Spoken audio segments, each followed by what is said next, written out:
You're listening to Hawk Talk, the official podcast of Hettinger Public School, where we cover school news, school board meeting reviews, guest speaker interviews, and much more. Here at Hettinger Public School, we challenge all to meet their academic and life goals while inspiring lifelong learning. We are a district that values trustworthiness, respect, responsibility, fairness, caring, and citizenship. Now, let's go to today's episode. Hey everybody, thank you very much for tuning in to today's special episode of Hawk Talk today. I have here with me Mark Leinweaver. Mark, thank you so much for coming down. You just got done doing a presentation for our 7 through 12 students about a lot of really, really important things. So thank you again for taking a quick minute to do the podcast with us so that way we can share what your message is to not only the youth, but in my opinion, everybody at all ages. Yeah, I appreciate it, Joel. First, let me start by saying that this podcast, all of the things that you oversee is so impressive. I zigzag the country. Forget about the state. I zigzag the country everywhere from Maine to Southern California and everything in between. And the efforts, the work that you do and Mr. Kohler and the rest of the group, the administration, it's incredibly impressive. Tip of the cap. Thank you very, very much. All right. So for those who don't know, why did you come? Why were you here? Why were you presenting? Yeah. Why me? Why Mark? Well, the shortest version of the story is I have a passion to educate. Now, I'm a sports agent by trade. It's a 24/7, 365-day-a-year job, but the education given to, we'll say, a professional athlete and their family, especially about what I would consider common sense type of topics, anti-bullying leadership, volunteering in your community, and most especially social media dangers and consequences, I find to be very paralleled to today's youth. So 7th through 12th graders, those adolescent teens, they're all going through the same thing as even the people that I deal with that are at a professional level or athletic level or otherwise. And so a few years back, I figured out a way to expand that messaging, try to do more in those communities, namely high school and middle schools, and got a chance to connect with Mr. Kohler back in the September, October area range and said, hey, let's try to figure something out. And that happened to be today.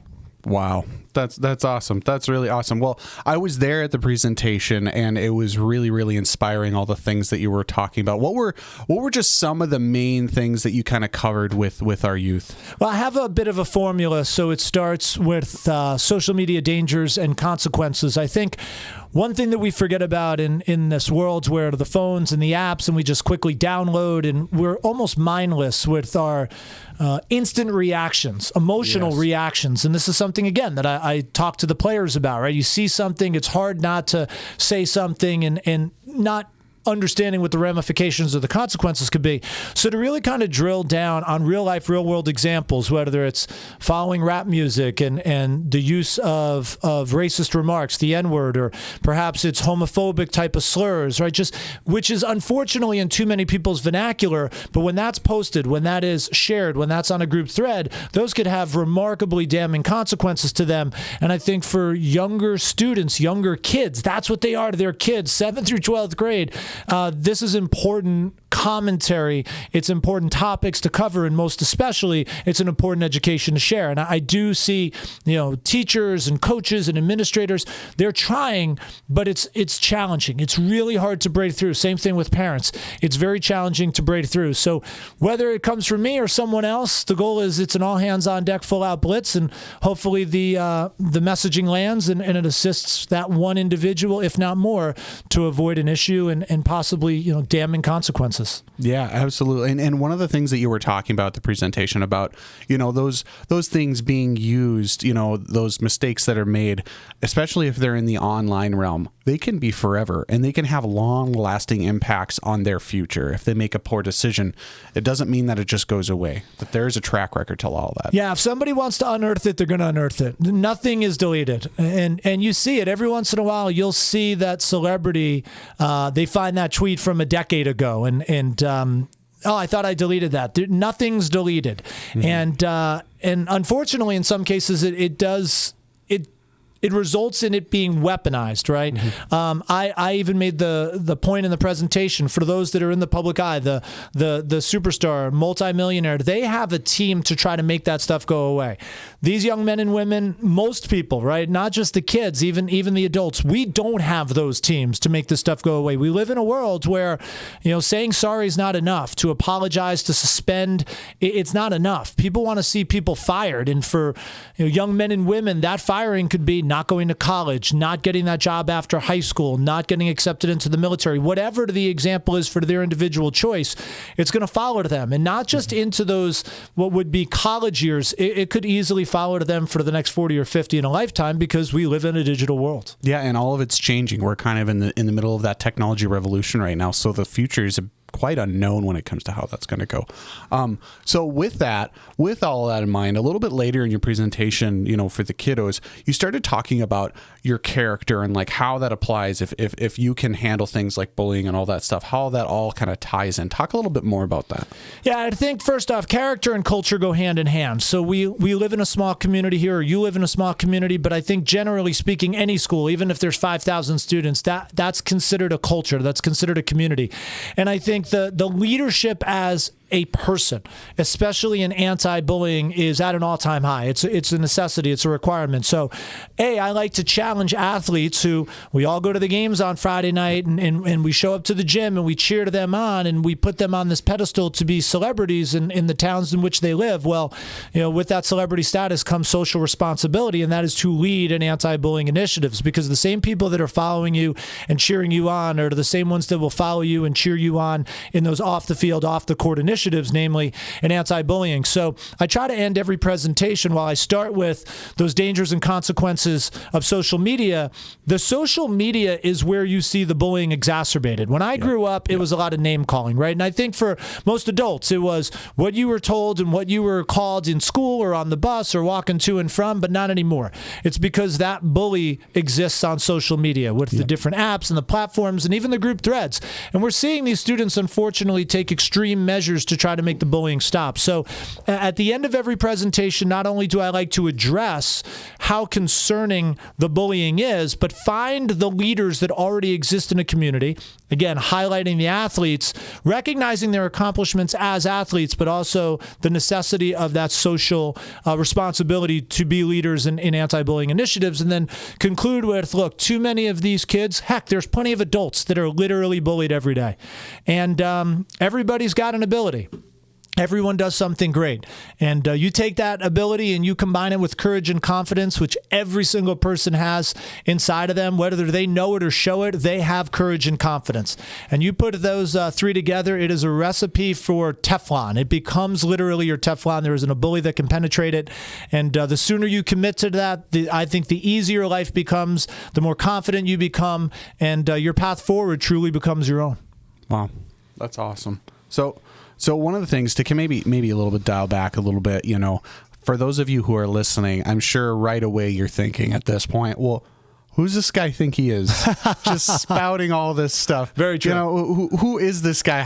What gives him the authority to talk to all these kids? So why don't you share a little bit about where you're from and, your kind of journey to this point? No, thank you. I do have that fast talker, slickness, I've been told to me. And I live in California outside of Los Angeles, and I'm originally from outside of New York City in New York, but proud to say I just bought a house outside of Rapid City, South Dakota. Oh, wow. I don't know if anyone's going to welcome me as a Dakotan just yet, but I'm in love with the area, and that's a big part or reason as to how I've created some relationships and the passion, the I suppose overall passion we have, whether it's from the administrators or myself, we're all on that same side of the rope, pulling from that same side of the rope. But a little bit about me, I did grow up as an individual who, frankly, was bullied, right? I had a gift. I had an ability. Shockingly, it was the ability to talk. I wasn't the best student. I think I was a 2.8 GPA type of kid. I was a decent athlete, but I wasn't a superstar. I wasn't the all-state and go in Division I. I was I was shorter. I was heavy set. I wore glasses. For those of you that probably remember the movie Stand By Me, think of Vern. Think of Jerry O'Connell's character. Okay. I'm almost to the point where I looked exactly like him. So I can walk the walk and talk the talk because I literally lived in a world in the shoes of someone who was judged and doubted and bullied.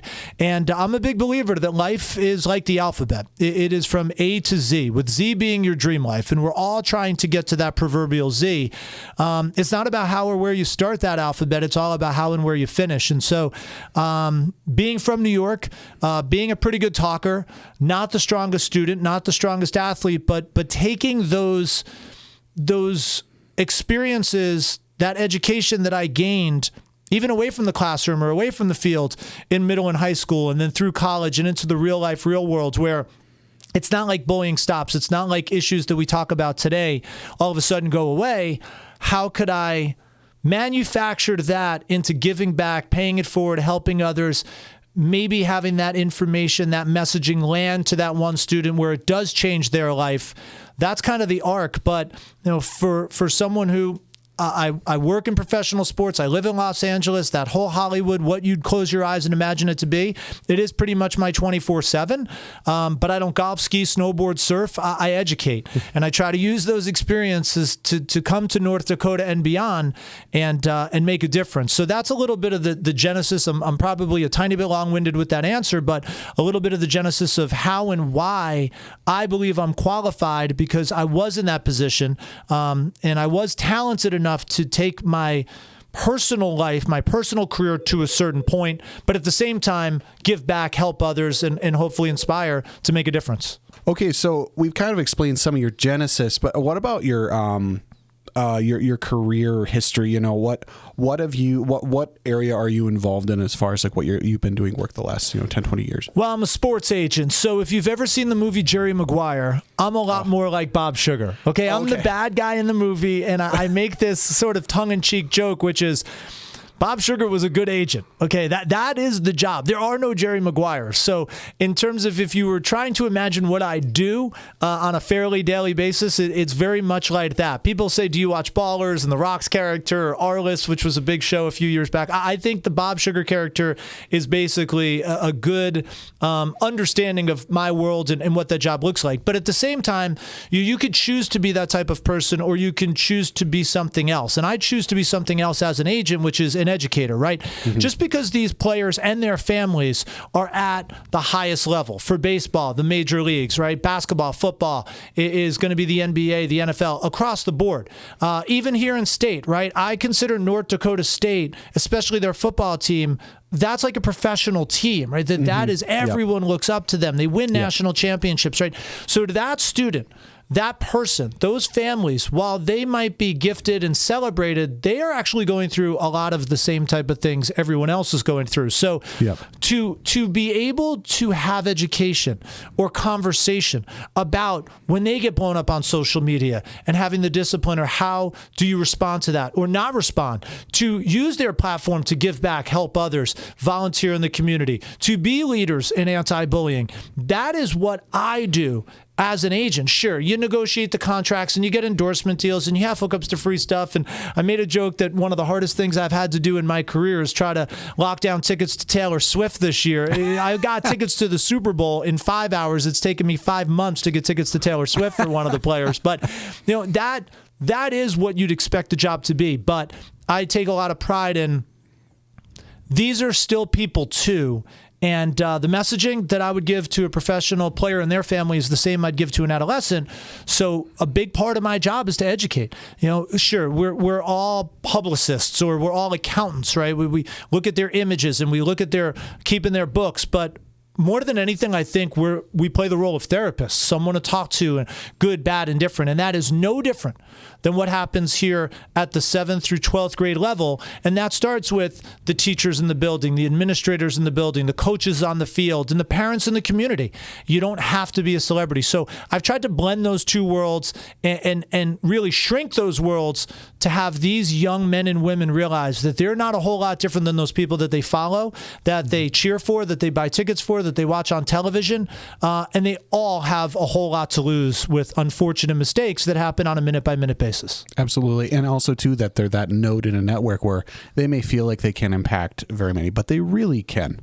Their actions do expand outward accordingly. Yeah, I don't think you have to be a pro. I think you have leadership here, and it's not just athletes. So one thing that if I had to go back and give the presentation over again, I would like to highlight, and I'll do it here on this platform, I'd like to highlight those that play instruments, those that, get on stage and are in the plays or performing arts, we'll say.